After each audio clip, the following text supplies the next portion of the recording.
Hey, good afternoon, everyone. I'm Jeff Deist at the Mises Institute, and I want to welcome you to our private seminar.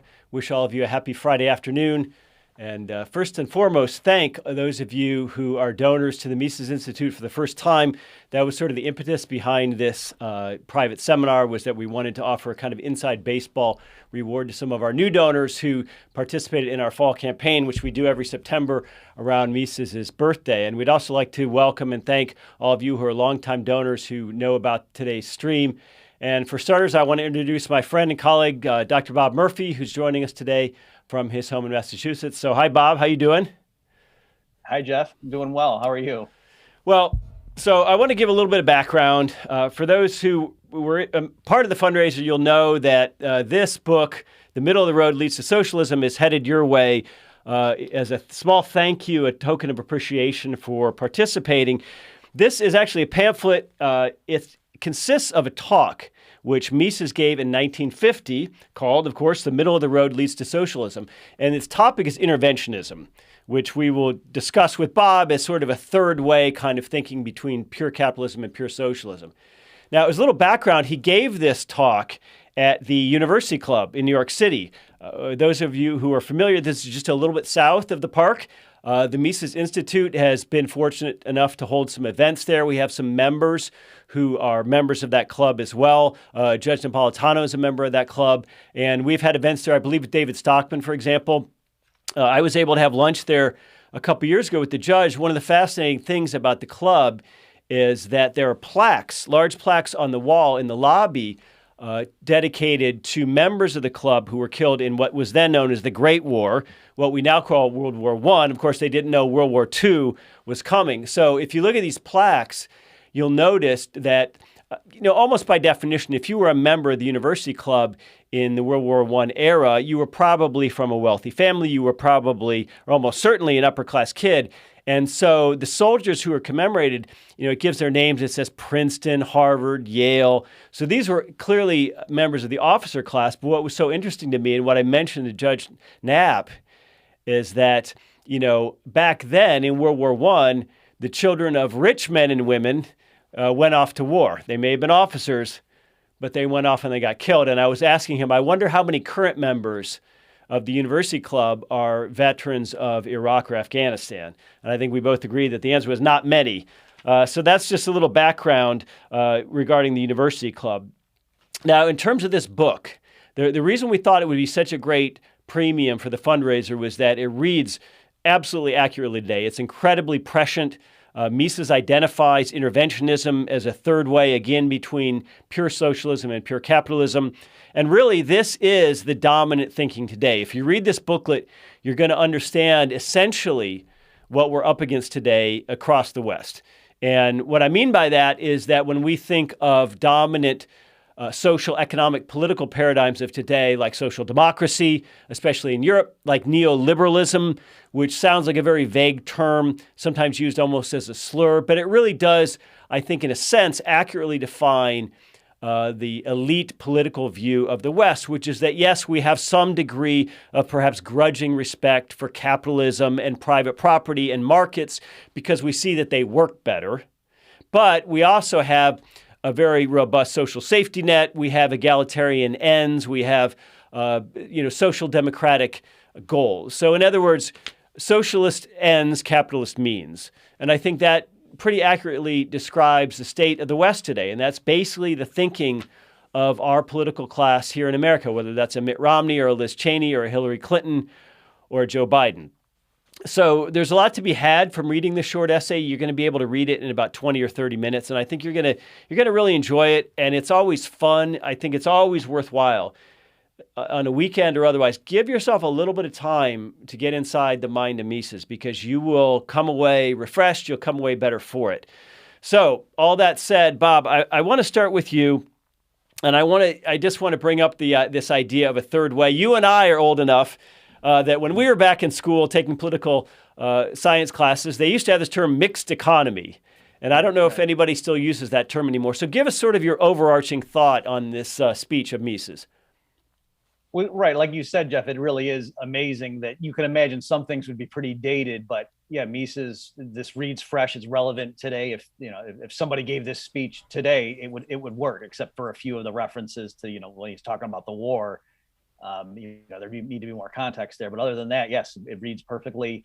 And what he was pointing out then is we, like you say, Jeff, what they say today is that everybody agrees pure capitalism doesn't work, but they also agree that, pure socialism doesn't work. And so that's why all reasonable people, must advance this third way. Like you said, what's in the textbooks, we learned is the mixed economy, where there's heavy government intervention, but it's, to ensure that the outcomes aren't too extreme or too radical, to soften the edges of capitalism is one way that I've heard it. And so, yes, that's what it needs to be, or that's, where the conversation is. And also, I think you're right, Jeff, to link it.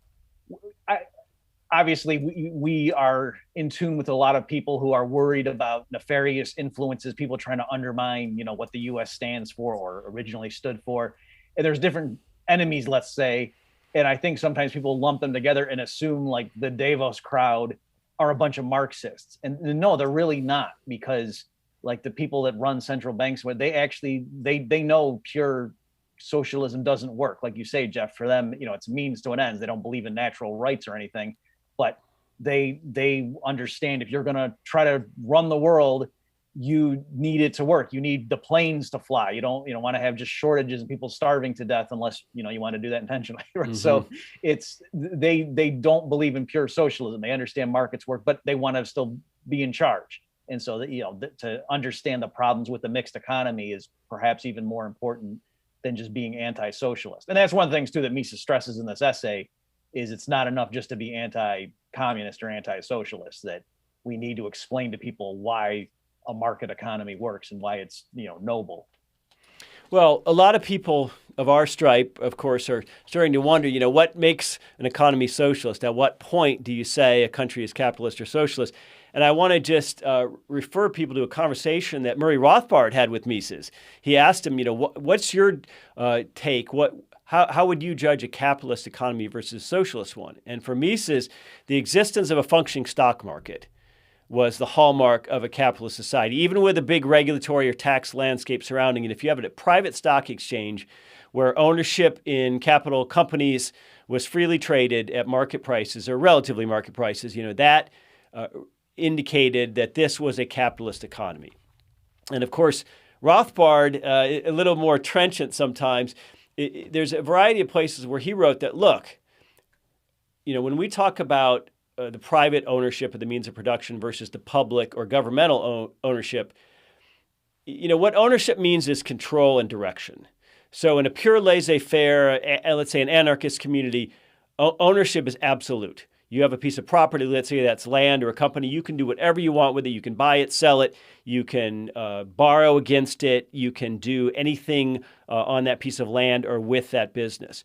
And so when government comes along, not in a socialist country, but in an ostensibly capitalist country like the United States, and says, well, that's fine, you own your company, you own your land, but we're going to impose some regulations on you, whether that's land use, whether that's minimum wage, whether that's requiring you to pay taxes on some of the income you make from that business, whether you need to have a wheelchair ramp to satisfy the ADA. All of these things represent, in the Rothbardian view, a loss of control, full control by the owner to the use and enjoyment of this property. So if real ownership it's not whose name is on the title, right? It's who actually controls something, a property.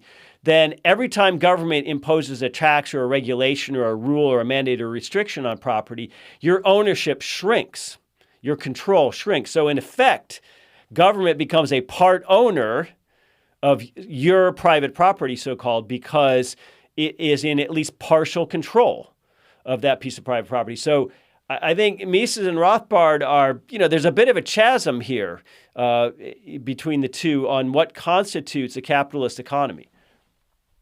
Right. It's interesting. And yeah, again, for the people at home, in case they missed it, what I remember Rothbard writing was he one time asked Mises, clearly there's the pure capitalism. There's really that doesn't exist today. There's governments intervene more or less, and then there's outright socialist places. is there a dividing line, or is it just kind of, and Rothbard says that he kind of expected Mises not to give a crisp answer and was pleasantly surprised when Mises said, yeah, it's, if they have a stock market, then, it's capitalist with heavy intervention. If they don't even allow that, then it's socialism. But what's funny, Jeff, is this very essay, I was just scrolling through to try to find it. So it's section 5 for those of you following along at home. And it's, I can't speak German, but it's the Zwangswirtschaft type of socialism. Okay. It starts with a Z. And in that whole section, Mises is saying, in contrast to like the Soviet Union model, you have this separate model of socialism where he says that, this type preserves some of the labels and the outward appearance of capitalism. It maintains seemingly nominally private ownership, but it's heavily interventionist, that the government sets prices and wages and interest rates. The government determines each citizen's income, It is the Zwangswirtschaft of Hitler's German Reich and the planned economy of Great Britain. So I'm not sure. I mean, I don't think, Jeff, that they got rid of the stock market in Great Britain after World War II, right? Yeah. So it's interesting that it looks like in Mises' writings, he's agreeing with you and with Rothbard that yes, there's a point at which government mandates and regulations and whatnot are so overwhelming that it's silly to speak of it as a capitalist. It's socialism, it's central planning, and yet in the historical example he's giving there, they still maintain the stock market. So it would be interesting if we could ask Mises to reconcile, his writing with the answer he gave to Rothbard. So, well, we can't ask him, Bob. I think we can ask Murray. Murray's still writing stuff, but so what struck me is that was pretty harsh, I thought, because he's giving this talk in 1950. World War II is still fresh. I mean, there are still real privations in Great Britain and in Germany at that time. So to compare Hitler's German Reich and the planned economy of Great Britain, I thought that was, as we think of Rothbard is to Mises in his radicalism was to, let's say, his Mount Pelerin associates. I mean, I think there's not too many economists who would have said that in 1950, would have compared those two countries, because one of them's the Axis power. But also he brings up in chapter 4, he brings up the price controls which Great Britain imposed during World War II. And he says, in part 6, he says, when the war came to an end, Great Britain was a socialist commonwealth. So that's really something. And a lot of it goes to this theme, which he has, namely, Bob, that there are two roads to socialism. There's the revolution of Marx and Engels, and then there's the incrementalism, which they later came to embrace. And I think that's the perfect word for what's happened throughout the last 100 years in America. Right. And there's been, lots of people like James Lindsay and Jordan Peterson and so forth that some of the listeners may be familiar with, who have gone through it, what's sometimes called cultural Marxism, and, some of the Marxists who realized the conventional way wasn't working. And so they first had to capture the social institutions. So that's really a hot topic among certain people lately, like sort of right-wing podcasters and so forth. But yeah, Mises anticipates all that stuff in this speech in the 50s. Also, too, Jeff, just to go along with what you were saying, you're right. It was brave of Mises to be talking like that, 5 years after the war ends. And also, too, he said in this that it's noteworthy to remember that British socialism was not an achievement of Mr. Attlee's Labour government, but of the war cabinet of Mr. Winston Churchill. So he's also saying that, yeah, the reason there's socialism in Great Britain is because of Churchill and, the war effort. So again, you would, that's a strong thing to be saying, a brave thing to be saying at any point, but let alone at this time. So, and just for the historical recognition of this fact that Mises was warning that for those at home who don't know, Mises in several places, the fundamental reason he says that interventionism, or what's sometimes called the mixed economy or the middle of the road, is not stable. It isn't an alternative. You got to choose capitalism or socialism. Is that piecemeal interventions don't achieve their goals. You put a price control on milk to try to make it affordable for poor mothers to feed their babies, and it just leads to shortages. So then you got to expand it to the inputs into dairy production to keep those prices down. And then that doesn't work. That causes shortages there. And so you got to either just abandon the price controls or just keep expanding the net. And I always thought that was more of a theoretical thing that Mises was walking through, but he's saying, no, that's literally what happened in Great Britain. during the war. That initially they weren't setting out to socialize the economy. They were really just trying to ensure adequate material for the war effort, but the price controls, had the obvious textbook effects. So that's some interesting things that I must have read this speech before, but I had forgotten that detail. Well, getting back to interventionism and really the core of this talk, in section 2, he's talking about the fundamental distinction here is between socialism and capitalism. So he embraces Marx's term. A lot of people today say we should jettison it. I love the term capitalism because it conjures up private capital, which conjures up property. So I embrace the term. I don't think we should get rid of it. But he's basically saying, first of all, he gives a nod to to socialists here, where he says, the question is between capitalism and socialism, which is conducive to the better attainment of those ends which all people consider as the ultimate aim of activities commonly called economic. All people. The best possible supply of useful commodities and services. I'm not sure that that's true. I'm not sure that I would consider all people today interested in that, like the climate change warriors, for example. I think there's plenty of people in the West today who would be A-OK with a far lower standard of living, provided it was more egalitarian in their eyes. Somehow they're always running the show, so this egalitarianism never applies to them. So that I thought was an interesting nod by Mises, because you find this thread in a lot of his work saying, you shouldn't attack the other side's motivations. This is an exercise in rationality and persuasion to show them, means and ends, cause and effect, and if we can just make them understand. And now we've got 100-odd years of that of the left and our friends to ponder that. But then, a little bit farther on here in this section on interventionism, he says, the conflict between these two principles, being socialism and capitalism, is irreconcilable and does not allow for any compromise.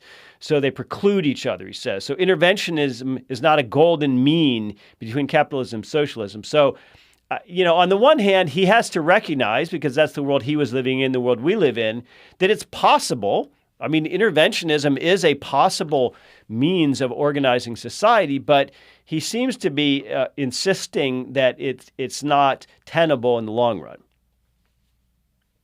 Right. So you made some great points there, and yes, as of the time he gave this speech, yeah, it does seem like he was saying everybody agrees that what the economy is supposed to do is just produce more and better goods and services for the people, and it's just a question of how do we organize it. And you're right that modern day environmentalists, for example, wouldn't agree with that, even that premise. And so that's true. And you're right. It also jumped out at me too, Jeff, that he would say things like, the price control, which is the aim is to provide more milk to the, mothers or whatever. The government is frustrated in its efforts, and it doesn't achieve the end sought. And I was thinking that, no, I'm not sure that, maybe it was true in the war effort that they really were doing that because they wanted to maximize the war effort. But, in general, like, for example, I do not believe that the members of Congress, when they vote to raise the minimum wage, are doing that because they think they're helping workers, or that they have never heard the idea that maybe that's going to cause unemployment. They have reputable Ivy League economists on their staffs, like they know those textbook arguments about raising the minimum wage. And this was even before the revisionist literature. I'm saying back when every economist agreed raising the minimum wage was going to cause unemployment for teenagers.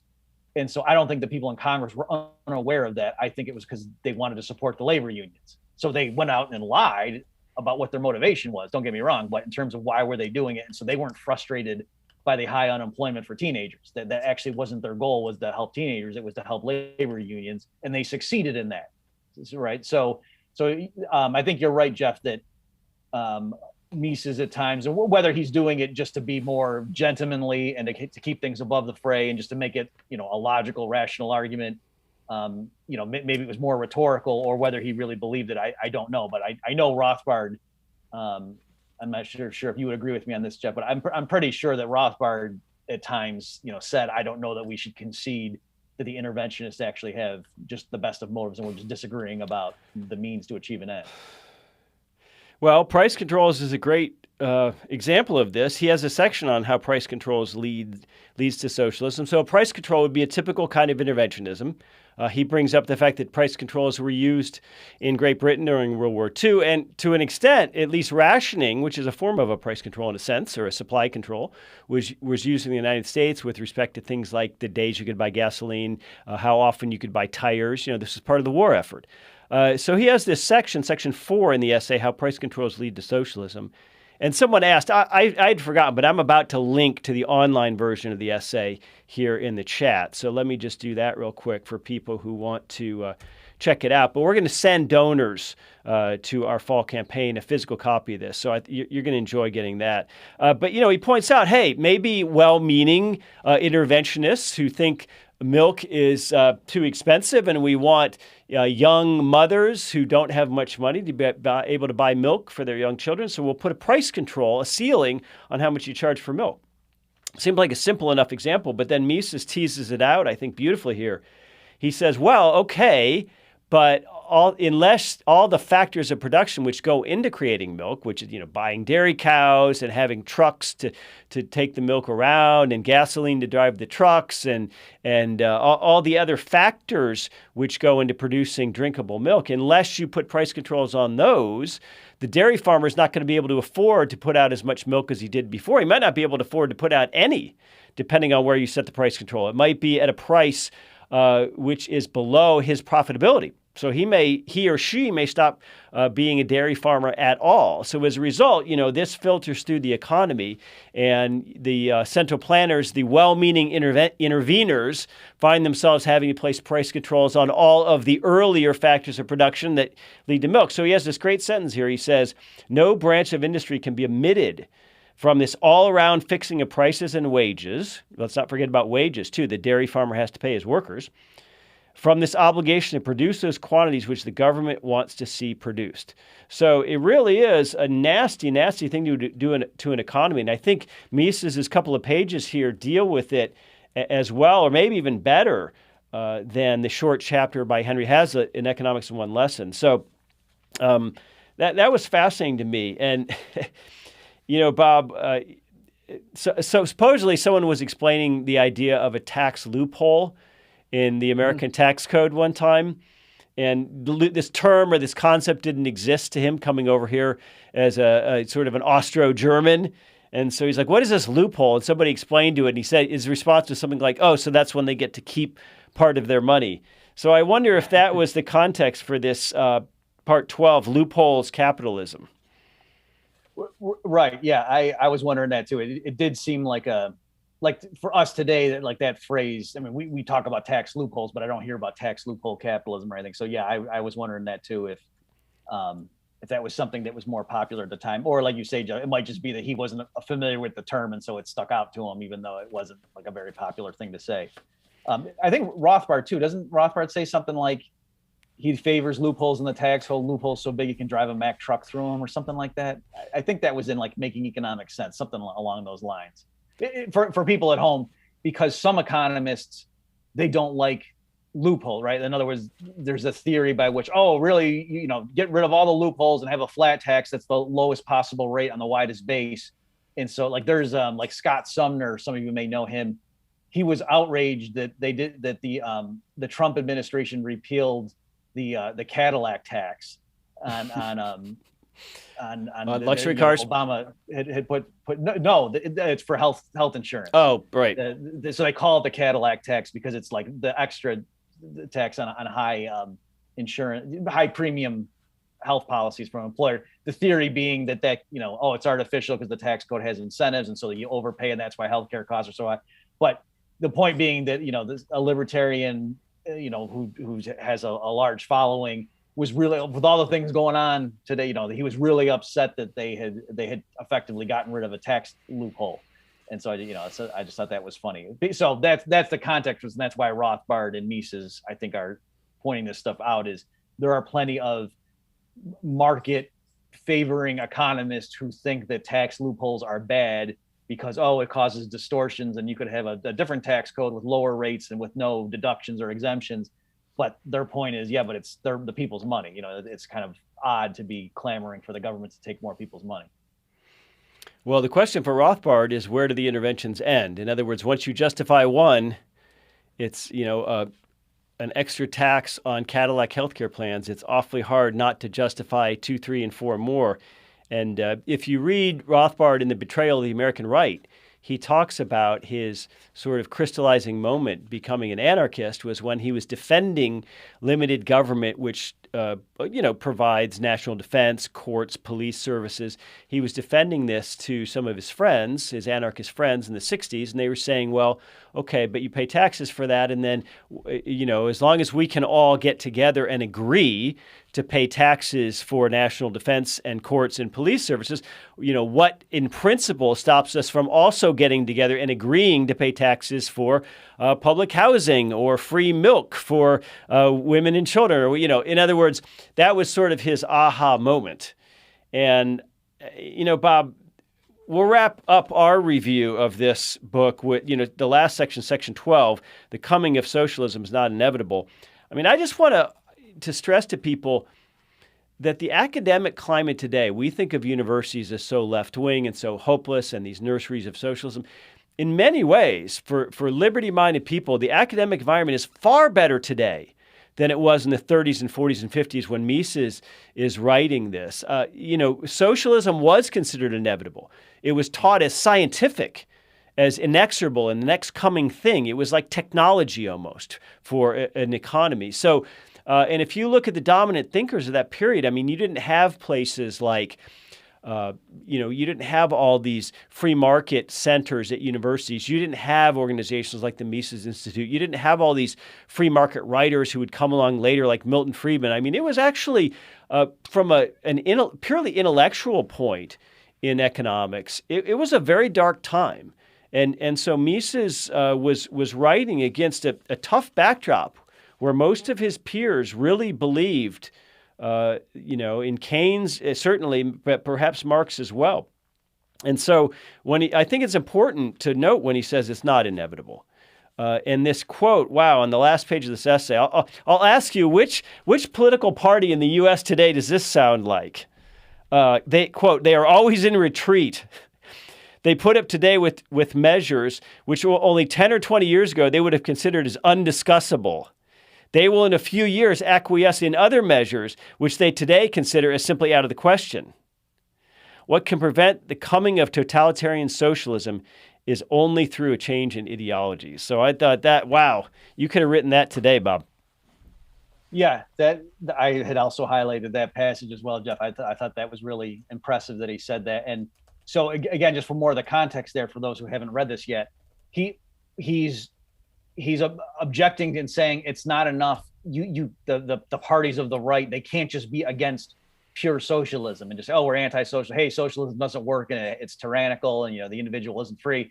Because if you try to adopt a middle ground, because that just leaves the field open for those who say, oh yeah, we're not socialist, we're not actually Marxist, we're just we don't want there to be too many homeless people, or mothers struggling to poor mothers struggling to give milk to their kids. That's all we're doing here. We know that there needs to be private property and incentives and blah blah, blah innovation. We know all that. And so Mises is saying that you're just throwing in the towel when you do that, because it's for the technical reasons he cites in the essay, that because you learn economics, since the first round of interventions don't achieve their desired goals, or at least the goals that the public is supporting them for, whether it's the actual goal of the policymaker, then it's just going to lead to more and more until eventually you get de facto socialism, even if it's still labeled as a private market economy. So, yeah, I thought that was great. And what's also interesting, too, though, is that he said that the outcome is not inevitable, because I've heard some people, Jeff, criticize his thesis, that saying middle of the road leads to socialism, by saying, well, what are you talking about, Mises? There's plenty of countries around the world that have had middle of the road stance for many decades at this point, and we would agree they're not yet socialists. So how long do we got to wait for your theory to come true? And I think he's acknowledging that yes, this isn't inevitable. It's not like Marx was saying, an inevitable law of nature that socialism has to come. So Mises wasn't actually predicting. It wasn't a pessimistic essay, in other words, whereas you would just take it literally. Mises would have to be predicting that all the world's going to go socialist, because there was no pure laissez-faire economy at the point he gave this talk. So that's not what Mises was saying. Obviously, he wasn't just throwing in the towel. Well, I want to turn to some of our questions here for maybe the next 20 minutes or so. And I want to thank everybody for tuning in. I want to thank everybody for donating. If you didn't get a chance to donate, but you're a free rider on today's YouTube link somehow, just go to Mises.org/middle, and you can donate as little as $5 to just become a supporting donor of the Institute. For $60 a year, you can become a member. We're going to send you a really great 1-ounce silver coin with either Mises or Rothbard, your choice on that. And you'll be a member, a sustaining member of really what is probably the most radical pro-property, pro-freedom, pro-peace organization in the world. And I think we all realize that these are dark times and we need voices like the Mises Institute, to put it mildly. But I want to start with a good question for Bob. We've gotten Mises's take on what constitutes a capitalist economy. We've got Rothbard's, but what's Bob's? In other words, what would Bob call today's economy other than mixed? Oh, okay. So Jeff, is the question saying like, what's my threshold for at what point does it become socialist, or is it saying name countries in the world that I think are? I guess that the questioner is looking for a title, a moniker. What do we live under? In the United States, you're saying? In the United States. Oh yeah. Yeah. So that, yeah, I guess I would call it interventionist. Maybe as we go on, if a better label comes to mind, but yeah, I haven't really thought much about that. I had no reason to search for a different one, but yeah, I would say it's a highly interventionist system right now. So I don't think it's outright. Well, it's funny with the stuff that happened in 2020. Somebody could make a case, they did things there that not just in terms of business enterprises, but just telling people like, how many people you can have over at your own private residence. I mean, I still can't believe that happened. Right. But I mean, here we are in a system where money is basically centrally planned. Mm-hmm. Roads, military, courts, police, are all literally centrally planned. But then you have ostensibly private industries, banking, insurance, healthcare, education, which are largely centrally planned, although they have a private cronyist element to them. So at some point, I think you're not being a Chicken Little if you're saying that, America is pretty statist and our economy is not nearly as free as we think it is. So, and you knew these questions were coming. How far are we from a crack-up boom, what Mises called a Katastrophenhause? Catastrophic, the Germans like to add a lot of syllables to things. Where do you think we are in terms of some sort of really nasty fiscal shock? Well, I think, and I'm curious what your thoughts too are on this, Jeff. So as some may know, like I was very concerned with the rounds of QE after 2008, and I thought we were going to see significant price inflation. And yes, I know the government fudges the numbers and whatever, but I thought gasoline was going to be more expensive than it was, say, the year 2011. And they can't really hide how much a gallon of gas is in terms of dollars. But now we really are seeing that, and I think anybody who goes to the grocery store or fills up at you can see that things really are getting very expensive. And despite the tricks that they're doing at the retail level with, putting less food in and the packaging is thinner and things like that. So, that doesn't mean we're going to have a crack up boom right now, but I do think these massive amounts of just the Fed just pumping in trillions of dollars now whenever there's a crisis, or, there's a problem in the, reverse repo, we'll just flood the market there. I mean, there's no principled constraint now on what the Fed does. It's all just a matter of, expediency. Anything is on the table at this point if they could spin it as, this is going to be good for the economy, or this sector's in trouble, so now the Fed's going to come in. Nobody would object, in qualitative terms, and just say you don't have the authority to do that. It would just be a matter of, is this going to help or hurt? So, so since that sort of Pandora's box has been open, I think, unfortunately, how's this for an answer, that it's when the crash happens, it's going to be quick. Like, people won't realize when it's going to come, and then it's going to happen fast. So definitely they can no longer get away with just pumping money in with no ill effects, because I think, like I say, consumers finally are really feeling the tightening, whereas that wasn't as evident back in 2011, 2012. I see, Bob, we have a question about the quantity theory of money. Dave Howden, many of you know, also a fellow at the Mises Institute, he tweeted something the other day to the effect that if you just had supply chain issues, and you had restricted supply for certain goods, the price would rise for those particular goods. But because people were paying more money for those, they would have less money, and therefore demand would fall and prices would fall for other goods. He said, but when you have prices rising generally across, all or most sectors of the economy, that represents what you and I, or what Austrians would say, is real inflation, which is a monetary phenomenon. So, what do you think is going on with inflation today? Is it supply chain stuff from COVID, or is it all the money and credit creation over the last 18 months? Right, that's a good point David makes, and that's like I've seen Austrians historically have mentioned that, like in the 70s, a lot of people would blame the price inflation, like, oh, that's because of the OPEC embargo. Mm-hmm.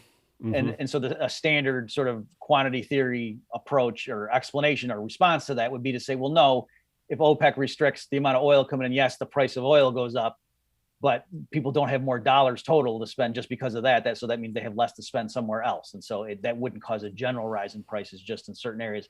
And so, yeah, I didn't see Dave's tweet, but it sounds like that's the point he was making, that particular supply chain issues, can make prices rise in certain sectors, but you wouldn't see this general overall rise necessarily. So I guess if it's a completely widespread supply chain problem, so put it this way, a standard definition of price inflation is too much money chasing too few goods.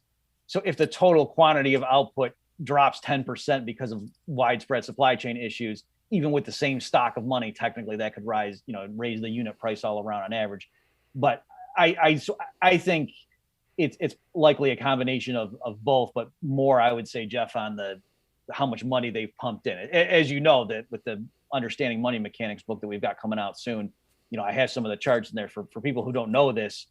The amount of money that the Fed pumped in 2020 dwarfs what they even did after the financial crisis. Okay, so whether you're looking at the base or M1 or M2, so they really did. I think it was masked for a bit because people were panicked. So the demand to hold cash went up, and so they kind of just soaked it up. But now that, and you couldn't go to the store and spend it, so that might have hidden it for a while too. But now that people are able to spend more, I think you're really seeing it. So for me, mostly it's because they pumped in so much money. This is an interesting question from Benjamin Nadelstein. I'm sorry, from Lucas Jasinski. He says, could Mises' most important contribution be considered demonstrating that interventionism is a dynamic process? Healthcare is a good example. What does Lucas mean here? What does Mises mean about interventionism as a dynamic process? Okay, so and I don't know. I would have to say what Mises means by calculation is his most important contribution. But yes, certainly the dynamic process of interventionism is important. So it's just the elaboration of the specific example, Jeff, about the price controls. Just to say that when you do a first round of intervention and it leads to what's often called unintended consequences, so that it doesn't achieve the official stated goal of the intervention, and so then you got to keep doing more and more. And that's like what happens with Obamacare, for example. That's why even the proponents, like guys like Paul Krugman, admitted you had to have the bad stuff in order to get the so-called good stuff. That you couldn't just say, hey, insurance companies have to cover everybody regardless of their health history. Because if you just said that, then they say, okay, if you have brain cancer, we'll give you a policy, but we'll charge you, $100,000 a month in premium. So that wouldn't work. And so then they had to say, okay, you got to have total, universal coverage, and the premiums can't be too much higher based on your health history, blah, blah, blah.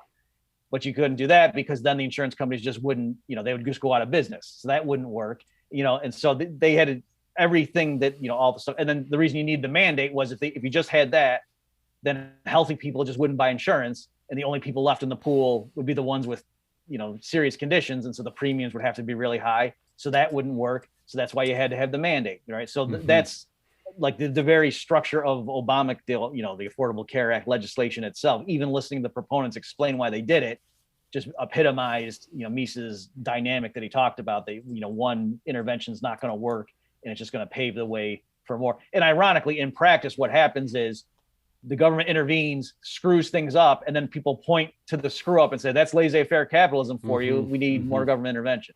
Right. Well, can I ask you to just elaborate on the quantity theory of money? We get that from John Locke and others. Mises and Rothbard had criticisms of it as, facile. So, what's the quantity theory of money, and what's Mises's objection to the quantity theory of money?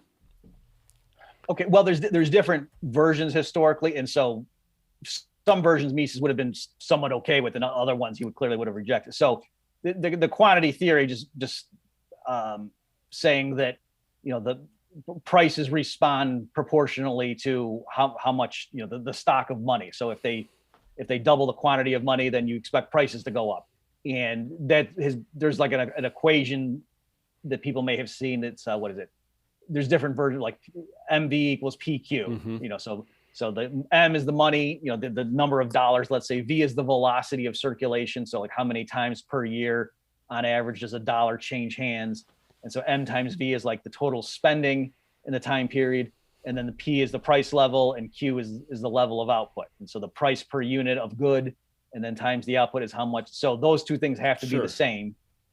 And so people can take that. So it's an identity. Like, if you agree with, and Rothbard had some good criticisms to show some of the terms in that thing, they don't really mean anything. Nobody conducts business on the basis of the velocity of circulation of money in the economy. That doesn't, you don't care about that. But if you accept what those terms are defined as, then the equation has to be true, but it doesn't follow that if you double the quantity of money, that means prices have to rise. V could shrink, or quantity could go up, right? So there's different things. And so, and Mises, beyond just, using it in a crude fashion, Mises rejected the whole notion, because that's like looking at the economy the way like an engineer would model water moving through a pipe.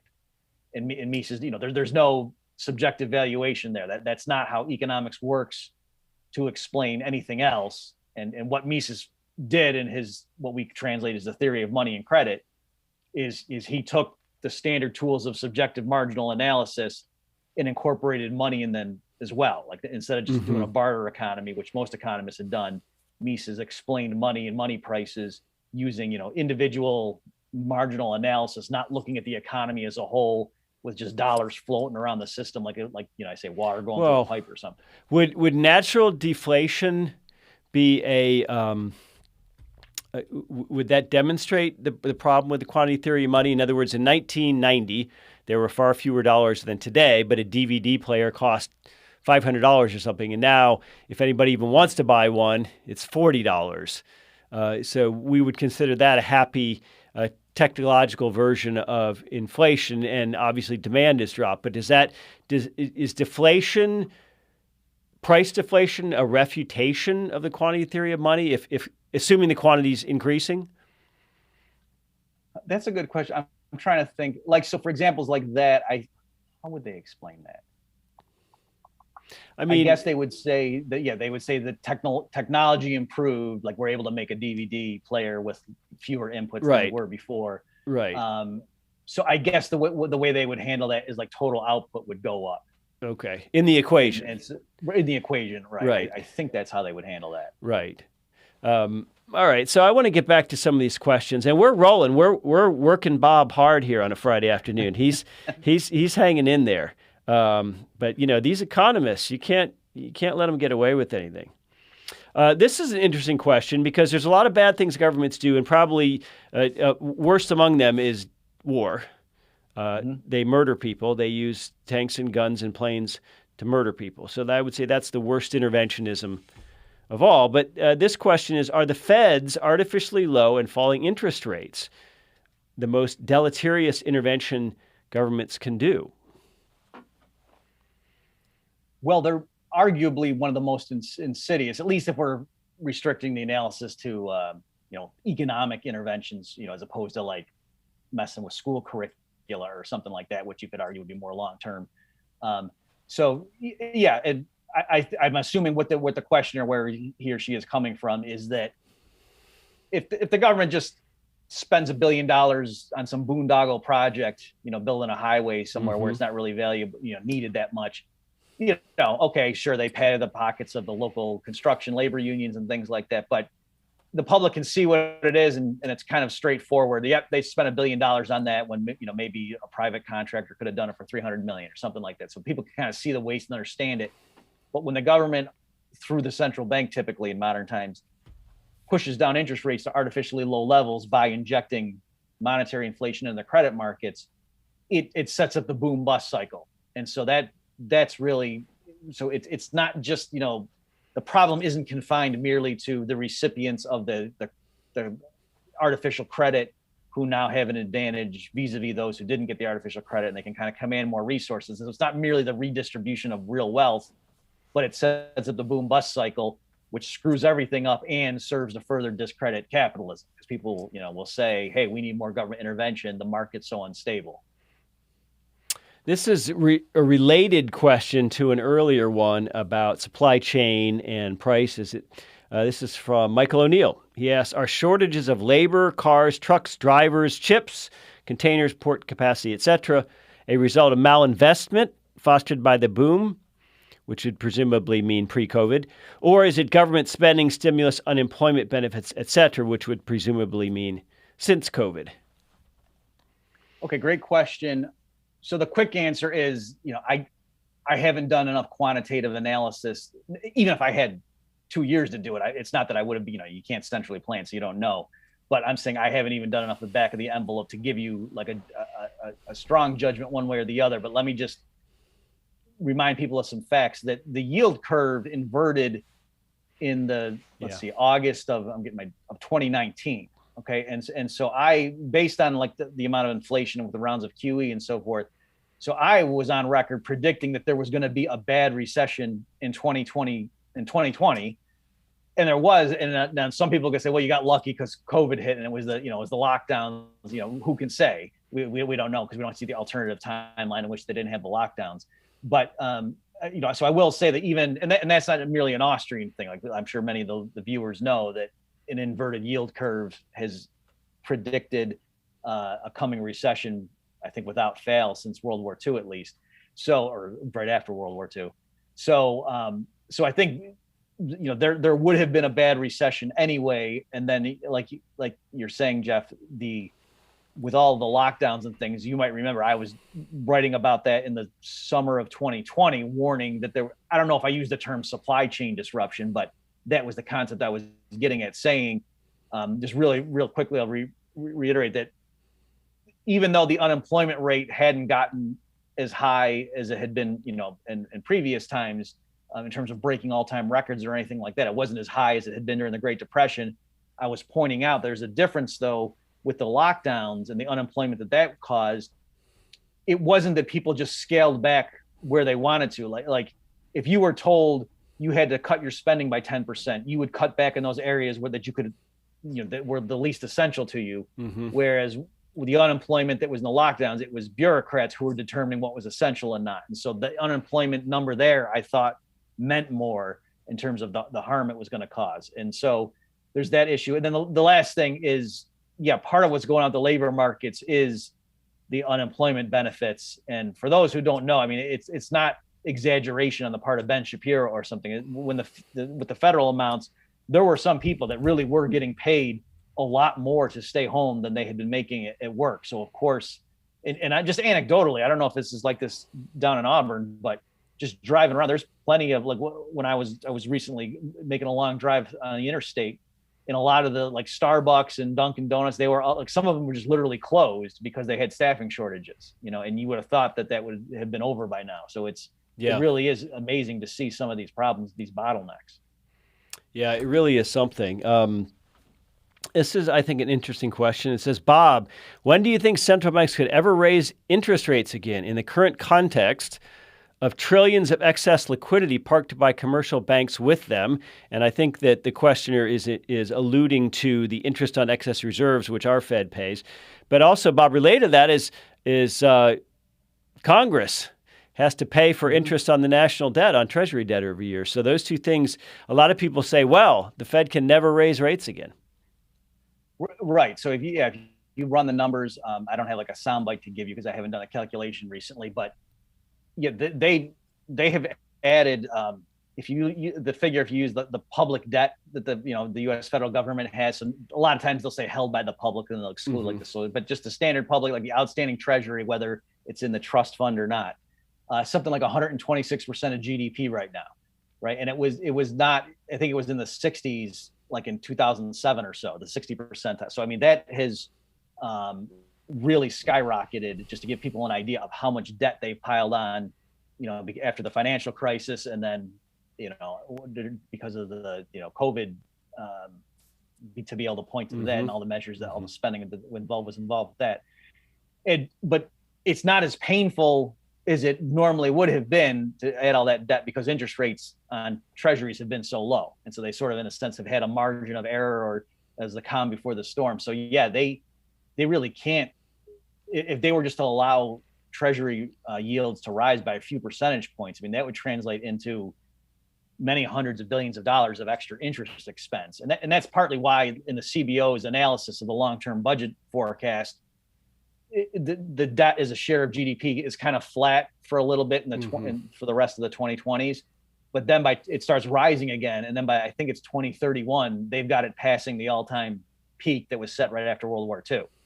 And that's because of demographics with Medicare and with Social Security, people getting older, but it's also rising interest rates. And that's not even like a spike because of a crisis. That's just interest rates gently rising a bit back towards more historical levels. That's going to just really wreck the budget. Right, and of course, historical levels for Treasury debt is somewhere between 5 and 8%.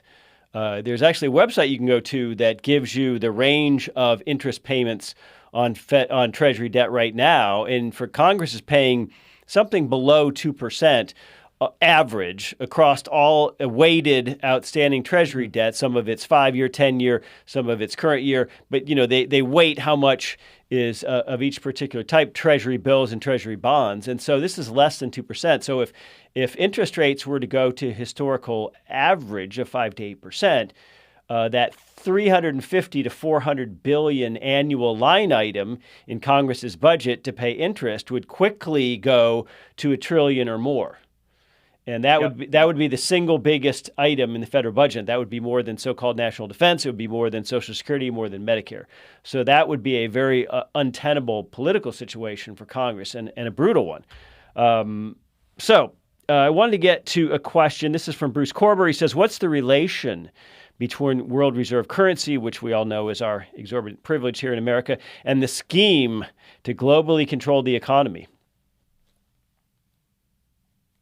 Okay.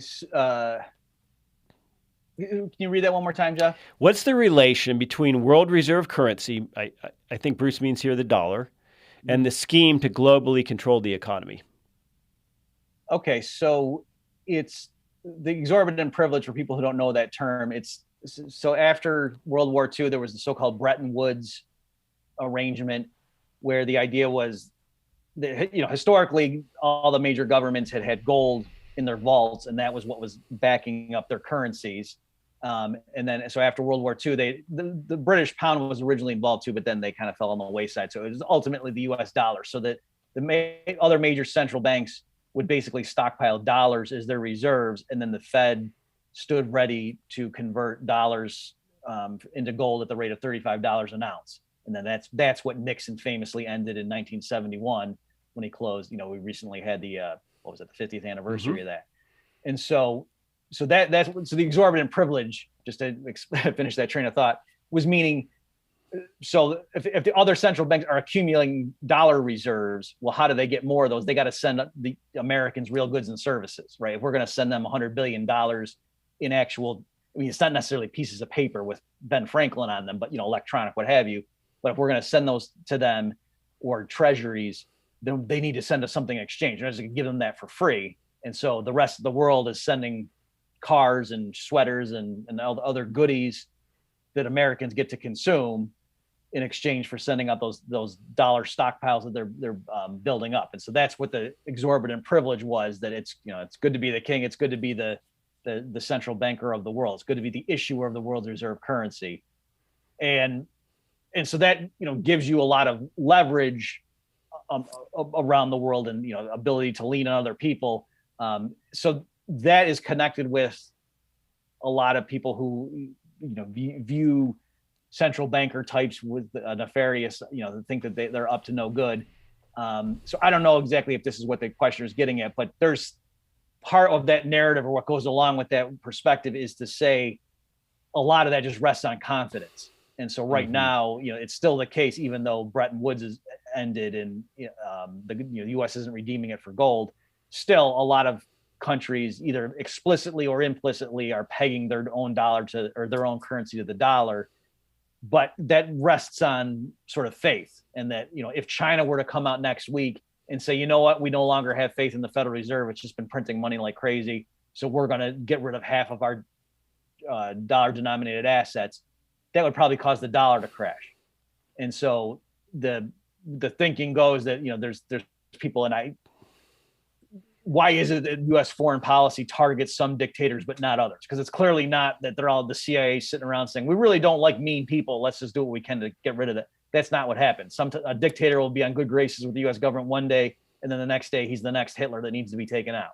And so there's a plausible case to be made that anytime somebody starts talking about, I'm going to get my country away from the U.S. dollar and let's use something else, that all of a sudden that regime goes down. So again, I haven't done enough research to know how accurate that is, but that's part of the narrative of that, to say that's partly how the U.S. government has maintained dollar hegemony.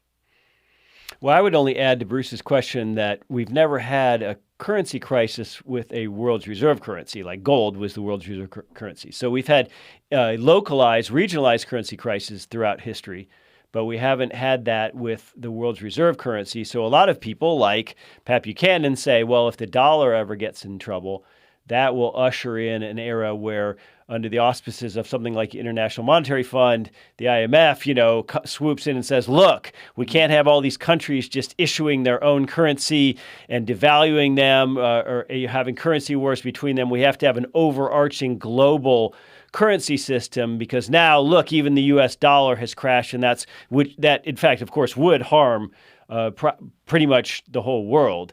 So, you don't have to believe in any sort of nefarious intent to say that it's a little precarious to have so much of the world's economy hinging on the dollar.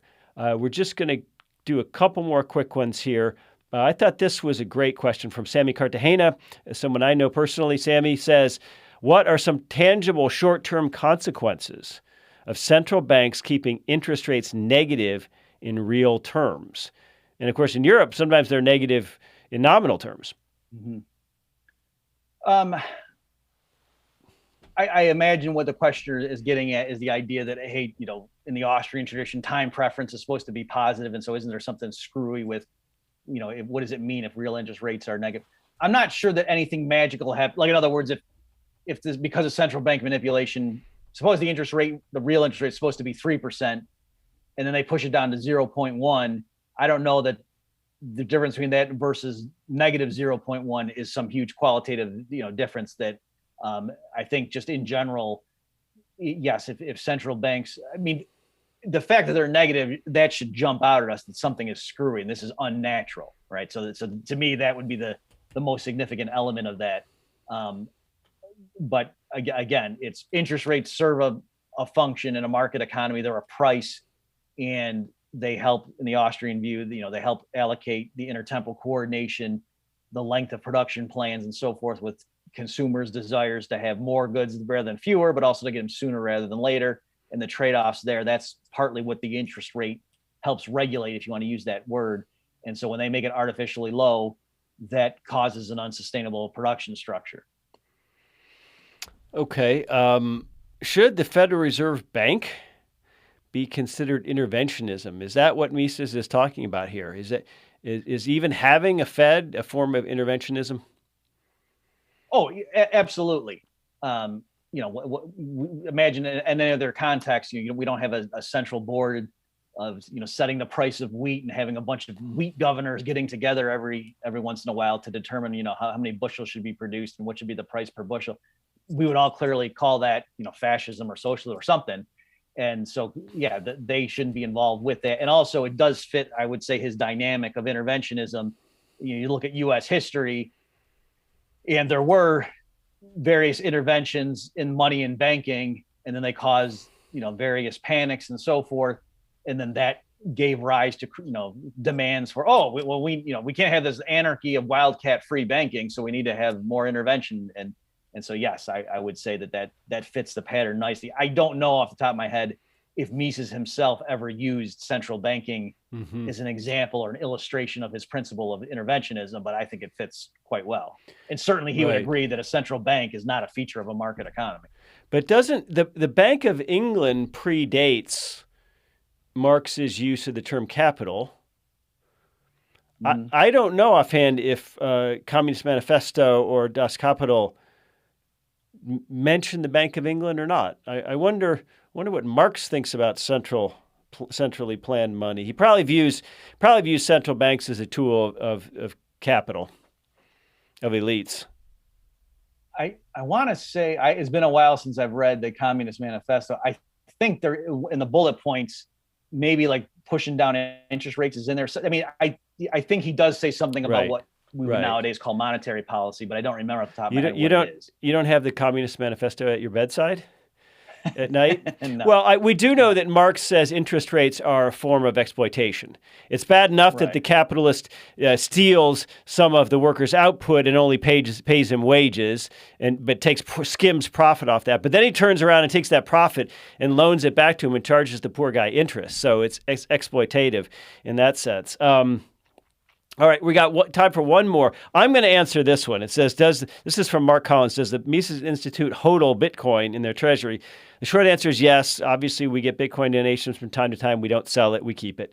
But now I want to go to the last question, again from Benjamin. He had a question earlier, but and this is important because I'm hearing lots of people on the right in libertarian circles who are otherwise sensible people making all kinds of hay about China. So Benjamin Nadelstein asked, is China's economy a paper tiger, or are they proof that the middle of the road works? So that's a hell of a question.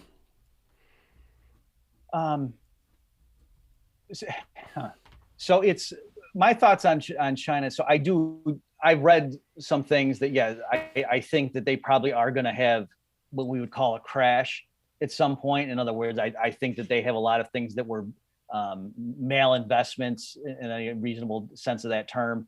But on the other hand, I think partly what's going on with China, or at least historically, is, they had really extreme top-down central planning, under Mao, and then they started pulling back from that. And, so there's various amounts of liberalization, and maybe 10 or 15 years ago, I know some guys that were doing consulting and whatnot, or guys who write financial newsletters, and they would go visit China and give feedback to their clients and so forth.